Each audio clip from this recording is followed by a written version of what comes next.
Baik, terima kasih kepada rekan-rekan kami sekalian semuanya untuk bisa mengikuti dan menghadiri sosialisasi kami yang mengenai budaya positif, di mana ini merupakan salah satu tugas kami tentang aksi nyata yang memberikan pemahaman tentang budaya positif kepada rekan-rekan sejawat.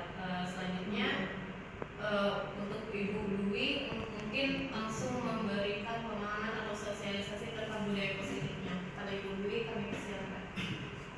Oke, terima kasih kepada moderator. Assalamualaikum warahmatullahi wabarakatuh. Waalaikumsalam warahmatullahi wabarakatuh. Perkenalkan, nama saya Dwi dari SMK Negeri 13 Selungamun, calon guru penggerak angkatan 9.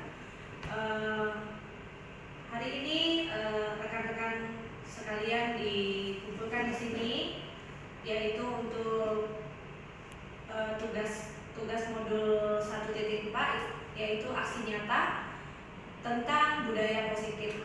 Nah, di sini budaya positif yang saya akan sampaikan itu ada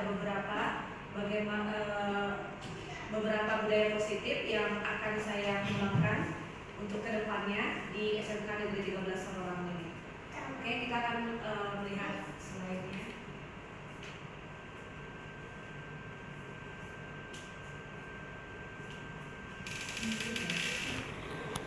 Ini perkenalkan, tadi sudah perkenalkan, nama saya Dwi Alia dari CBV.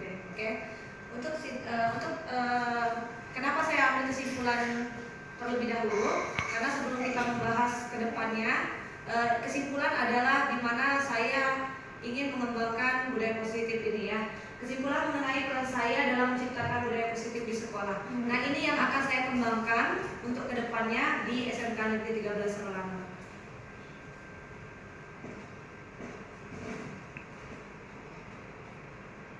Sebelum mengarah ke budaya positif, ini ada keterkaitan antara materi yang sudah kami dapatkan di modul 1.1, modul 1.2, dan modul 1.3, serta modul 1.4.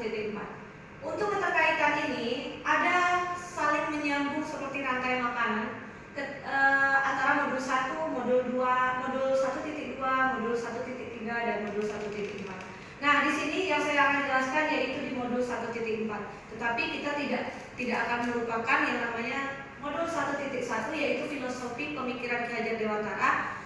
Filosofi ini sangat erat kaitannya terhadap budaya kita yang selama ini kita laksanakan, yaitu keberpihakan pada murid. Itu yang selama ini tidak kita laksanakan di sistem mengajar kita. Keberpihakan pada murid itu bukan kita untuk menyembah dan memuji murid ya, tetapi keterpihakan kita terhadap murid itu adalah memberikan kenyamanan. Bagaimana murid itu mengimplementasikan kodrat ibaratnya kodrat dia sebagai seorang siswa atau peserta didik. Ya, di sini kita akan pelajari tentang pemikiran Ki Hajar Dewantara, yaitu kodrat alam dan kodrat zaman yang ada pada peserta didik. Nah, itulah keterpihakan pada murid, kita menggali agar peserta didik terarah kepada kodrat sesuai dengan kodratnya. Ya. Selanjutnya yaitu di modul 1.2, yaitu nilai dan peran guru penggerak. Ini banyak sekali ilmu yang saya dapatkan, dan alhamdulillah saya di sini saya berbagi peran dan nilai dan peran guru penggerak di sini sangat berbagai macam ya. Dan selanjutnya itu visi guru penggerak. Visi guru penggerak itu adalah anak-anak kita, impian kita ke depannya bagaimana. Ya. Selanjutnya yaitu modul 1.4 budaya positif. Nah, di sini ada tingkatan. Nah, di sini ya. Oke.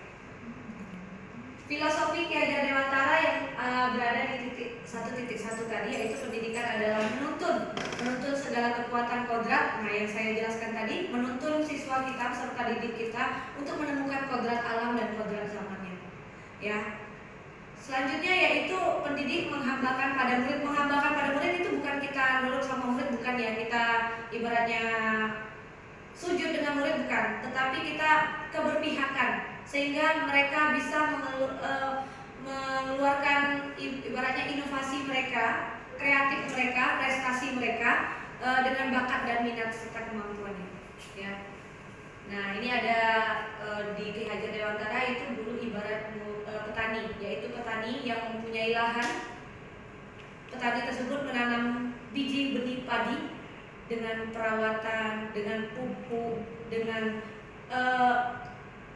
aliran air yang aliran air sehingga padi itu tumbuh menjadi padi yang berkualitas. Nah itu juga seperti para guru mendidik siswa itu dengan penuh kasih sayang, dengan penuh merawat agar dia bisa mendapatkan kodrat alam dan kodrat zaman.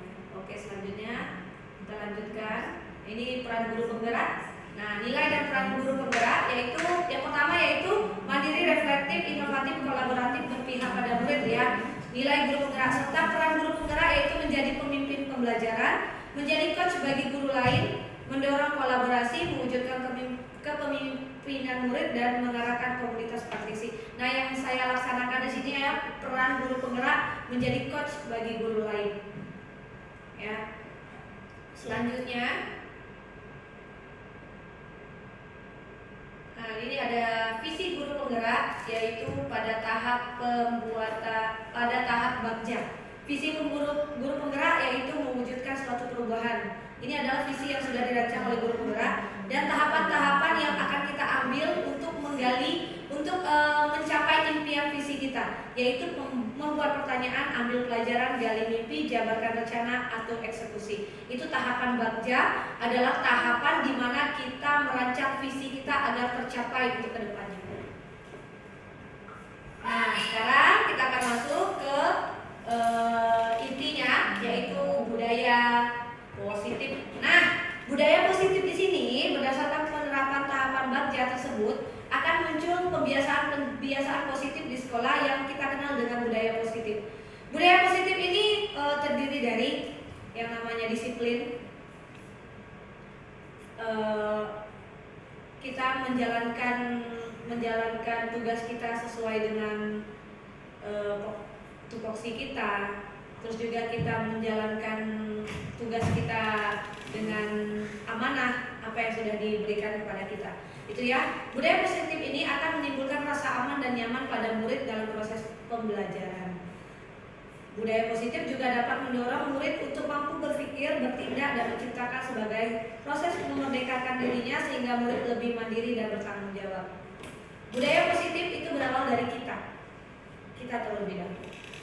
Ya, karena kita sebagai among pembelajaran, kita ditiru, kita dilihat, dan kita dijadikan pembelajaran untuk mereka, untuk para peserta ini.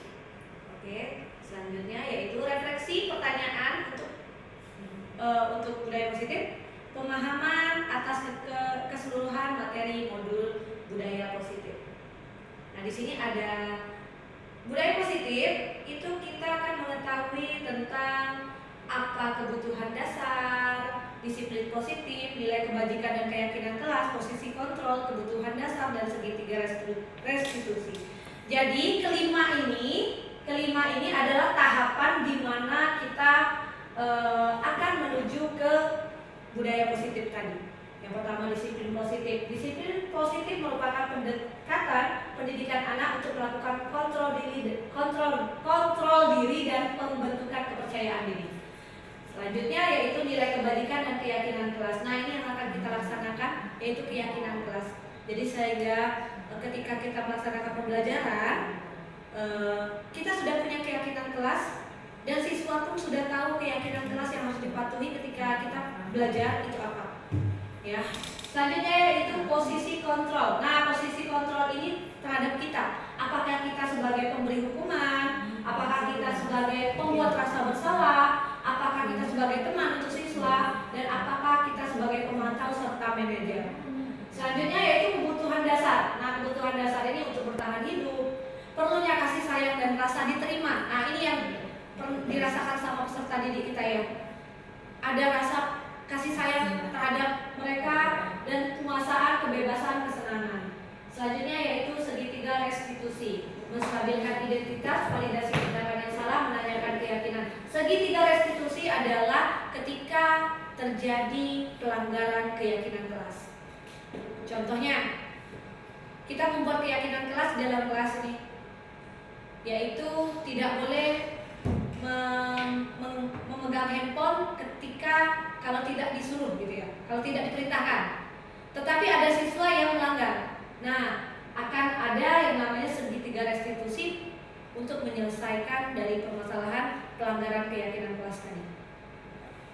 Oke, selanjutnya.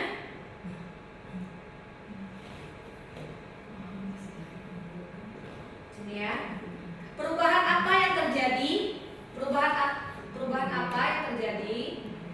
Perubahan apa yang terjadi pada cara berpikir Anda dalam menciptakan budaya positif di kelas maupun sekolah Anda setelah mempelajari modul ini? Yaitu setelah mempelajari modul ini, saya berpikir bahwa untuk menciptakan budaya positif di kelas maupun di sekolah harus melibatkan siswa.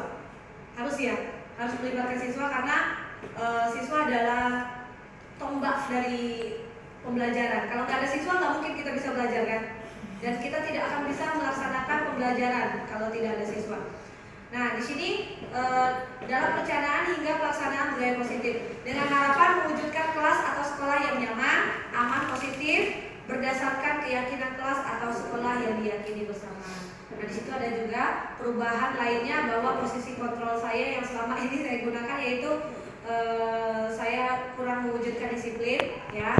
Masihlah kurang mewujudkan disiplin dalam pembelajaran terhadap siswa, sering juga khilaf seperti itu. Tapi mudah-mudahan setelah ini kita akan lebih baik lagi untuk menerapkan disiplin positif ini. Selanjutnya, sehingga saya perlu berubahnya menjadi posisi kontrol manager.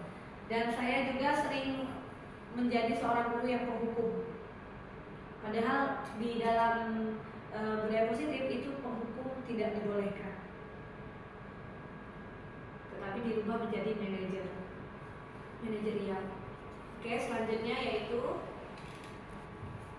pengalaman yang pernah saya alami dalam menerapkan modul budaya positif. Pengalaman yang saya alami yaitu ketika saya mempunyai keinginan untuk menyelesaikan permasalahan pelanggaran, saya ingin menjadikan posisi saya sebagai manajer, sehingga saya merubah pola penghukuman saya gitu, setelah saya mempelajari modul ini.